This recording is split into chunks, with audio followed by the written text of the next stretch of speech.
Ma'am, usapin po nitong due process pa din, nakakapagpiyansa. Ito hong involved dito po sa bribery, ang balita ho namin ay nakapagpiyansa na. Yan po'y karapatan nito pong magiging akusado ngayon sa pag-umano'y panunuhol sa isang congressman sa Batangas.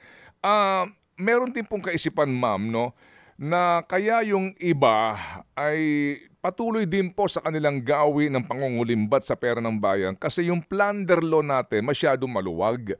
50 million po yung threshold. Ano ho, bago maging ano ito, non-bailable. Thunder. Opo, Yes. itong ating plunder law. I'd like to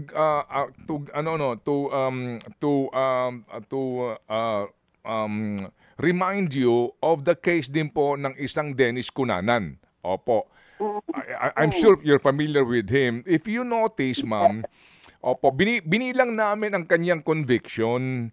Opo, mahigit na po ito sa 5 na conviction. Pero, na-involve pa siya dito po sa Pogo, nito hong huli, no? Itong sa Pampanga. And then, ngayon, may panibago siyang conviction sa Davao Pork Barrel naman po na isang congressman doon, another how many years. Pero, naandyan pa siya sa labas. Kasi nga, nakakapagpiyansa siya dahil nga, hindi umabot sa threshold na 50 million yung pong kanyang sinasabing umano ay kinulimbat. So, ma'am, kayo ho ba ay may kaisipan na rin dito po sa 1993 na inaprubahan po ng Kongreso na amyenda sa ating plunder law? Mhm. Yung tungkol po sa plunder law, okay, ang mga pwedeng mga remedial or legislation dyan, tungkol nga doon sa, okay, there's a choice between ipababa yung threshold from 60 million to let's say 30 million or 40 million, something lesser. Kasi sabi mo nga, pag hindi umabot sa threshold amount, kahit napakaklaro yung mga ginawang kalokohan, ay available pa rin. Or tatagan pa, dagdagan pa ng mga requisites yung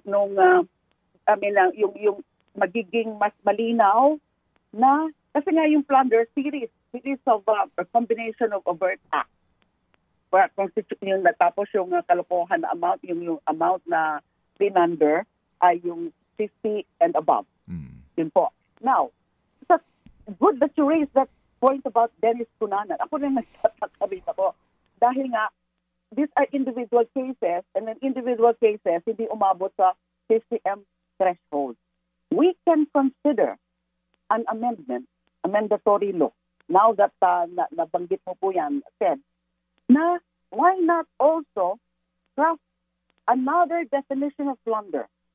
So yung plunder ngayon, nandiyan na yan sa law, and then meron pa another type of plunder na even if less than 50M but this refers to several cases, ay pwede na rin sigurong i-consider na non-bailable. Kasi the fact itself that there are cases where one individual accused is involved is already something. Yung para bang napaka-ano na yan eh. Ay, yung pagkagarapan, oo nga, hindi less than 50 million, pero garapal in the sense na iba-ibang kaso, nandun siya, at involved siya, pero less than the threshold. Hindi ko pa masasabi ngayon how exactly it will be crafted, yung magiging amendatory provision na yan. Pero pwede pong consider and cite that case of Cunanan as Exhibit A, na, tingnan mo yan, nakakalusot. Kasi iba-ibang kaso, pero less than yung baka sinadya yun para nakakalusot sa bailable, sa non-bailable offense. So there must be a way to tweak the provisions of the law, the plunder law. Now, it can also cover situations like that. Less than 50M, but there are several cases like let's say 2 or more, or 3 or more. Mga ganun po.